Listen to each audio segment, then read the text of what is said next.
అది ఖాళీ, అది నిశ్శబ్దం అనుకుందాం. అది నిశ్శబ్దమా అని అడుగుతున్నారన్నమాట. లేదంటే అది శూన్యంలో ఈ నిశ్శబ్దం ఒక భాగమా అని అడుగుతున్నారు. ఒకవేళ అలా అనవచ్చునేమో.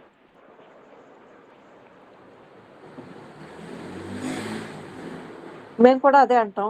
అది నిశ్శబ్దం కానప్పుడు నేను వచ్చింది. ఊరికనే అడుగుతూ అందరూ ఉంటాను. అదేదో భగవత్ పూర్ణమని నామంలో చెప్పగలనా ఎవరికి నేను? ఇష్టమైన వారి నామంలో ఉండవలేను. అది నిశ్శబ్దం ఆస్తిపాస్తులు, కానప్పుడు కొట్లాట్లు, ఒకవేళ అది దెబ్బలాట్లు, నిశ్శబ్దం ఈ కాదు వదిలి నామం అని నేను నామం అనుకుంటే, నామం నామం ఎవరైనా నామమే తోటే ఉండాలి. అప్పుడు ప్రకృతి దానిని నామాన్ని పూర్ణమని చెప్పగలమా? ఇట్లో మనం ఉన్నాం, మనలో అన్నీ ఉన్నాయి.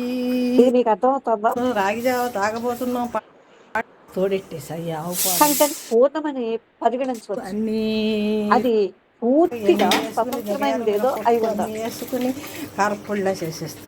అది నిశ్శబ్దంలో, మనం అది ఉన్నాం, మనలో శూన్యంలో అన్నీ ఆ నిశ్శబ్దం ఒక భాగమై ఉన్నాయి. ఉండొచ్చు. ఇది పొన్నగంటి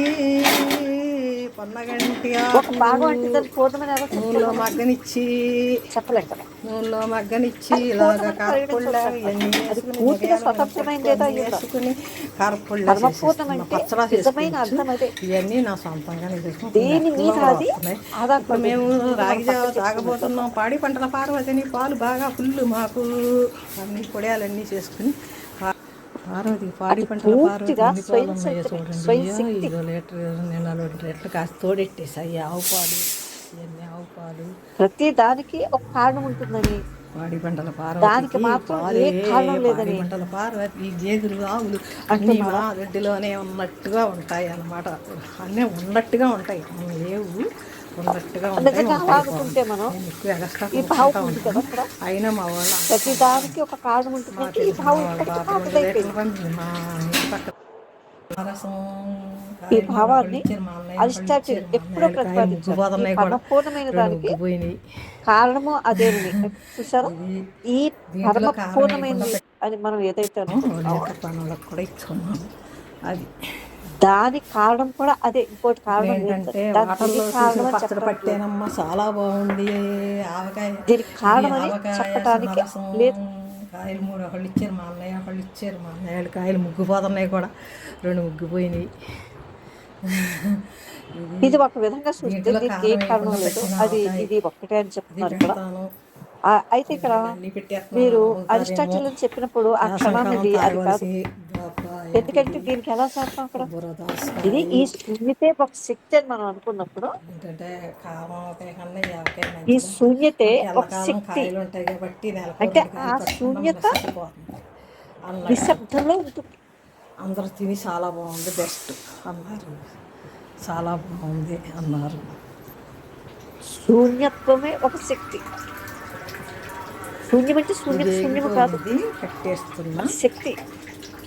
ఇప్పుడు పొడి చేసి జీలకర్ర పొడి, ధనియాల పొడి, మెంతి పొడి, ఆవు పొడి అన్నీ మూసేసి అయితే ఇక్కడ టైంలో ఎప్పుడు ఏదైనా అనుకోండి, ఏదైనా పర్వాలేదు. అయితే దీని అంతటికీ ఆవరగా ఏదో ఉందని బహుశా దాన్ని ఎప్పటికో మాటల్లో, దానికి ఎప్పటికీ మాటలో మనం పెట్టలేమని, ఉండదు.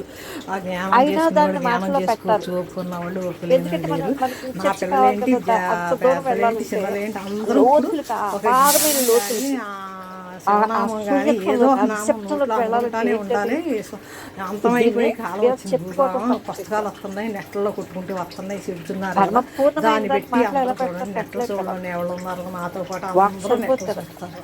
సెల చేతులు లేనిదే ఎవడో బతకట్లేదు. సెల చూస్తున్నారు కాబట్టి కొంచెం మంచి పనులు. అయితే వాక్కులో పెడితే ఇదైతే ఇంకా ఒకవేళ బాగుంటుంది, పెట్టాలని మనం బ్రహ్మాండంగా చూసినప్పుడు, ఉంటుంది. ప్రయత్నం ఏదైనా విశ్వంలో ఉన్నప్పుడు, ఇసానికి సిలిండర్ అవ్వండి, నేను అది సిలిండర్ ఏదైతే మాటలో పెట్టామో అది దానికి రావాలి. సంబంధించిన దానిని అది చేస్తాం అనమాట. ఏదైతే ఇప్పుడు మనం శూన్యమనో లేకపోతే నిశ్శబ్దమనో అనుకుంటున్నామో దానికి సంబంధించిన దానిలాగా బాగుంటుందంట. చేస్తాం. ఇప్పుడు ఇది ఎలాగో చెప్పంటారో ఇది అంతంత మీకు అర్థమవుతుందా? ఓ నమో ఇప్పుడు మనం భగవతి ఓం వాసుదేవ, నమో అనుకుంటాం కదా. భగవతి ఓం అంటే అది వాసుదేవాయ, ఏమన్నా ఓ నమ శివాయ, ఓ నమ దేనికి శివాయ, ఓ కింద నమ లేదు. శివాయ, ఓం దాన్ని ఏ రకంగా చెప్పుకోవాలి? ఓం దాన్ని ఒక మహామంత్రం అని చెప్పుకున్నామా, లేకపోతే దైవం అన్నామా, లేకపోతే ఇంకేదన్నా అన్నామా? కానీ అలాగే ఇక్కడ ఒకవేళ దీన్ని శూన్యమని లేదా అది నిశ్శబ్దమని అంటున్నాం చూసారా, మాటల్లో పెడుతున్నాం కదా.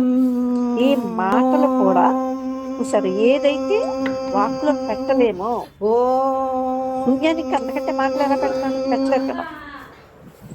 అందుకే ఇక్కడ ఏమంటున్నారంటే, అది ఒకవేళ మనం అటువంటి ప్రయత్నం చేస్తూ ఇది ఉంది కదా, ఓం అని మనం చెప్పుకుంటాం కదా, ఆ ఓం ప్రణవమని అది నాకు ధ్యానం చేస్తుంది. అదే ప్రేమ అంటే నిజానికి చెప్పాల్సి వస్తే.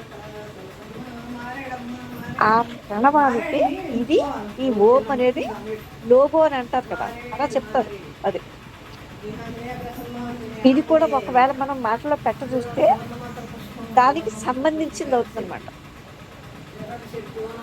ఇది చిన్నగా తీసుకెళ్ళి మా మాటలో అయితే ఇలా చెప్పాలి, అక్కడ తీసుకెళ్ళి పెడుతుందన్నమాట, దానికి సంబంధించింది కాబట్టి.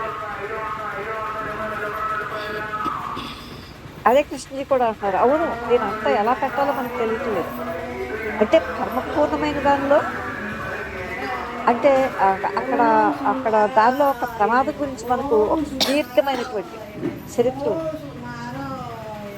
ఏమిటి ప్రమాదం ఇక్కడ? కర్మపూర్ణమైన దానిలోని ప్రమాదం గురించి మనకు ఒక సుదీర్ఘమైన చరిత్ర ఉంది. దాన్ని ఎందుకంటే అందరూ మాటల్లో పెట్టేస్తారు,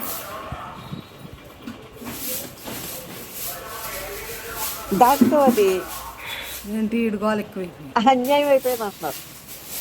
ఎందుకంటే మాటల్లో పెట్టలేని మాటల్లో పెట్టామన్నమాట. ఎంతో మంది దాన్ని ఇలా చెప్పుకొచ్చారు.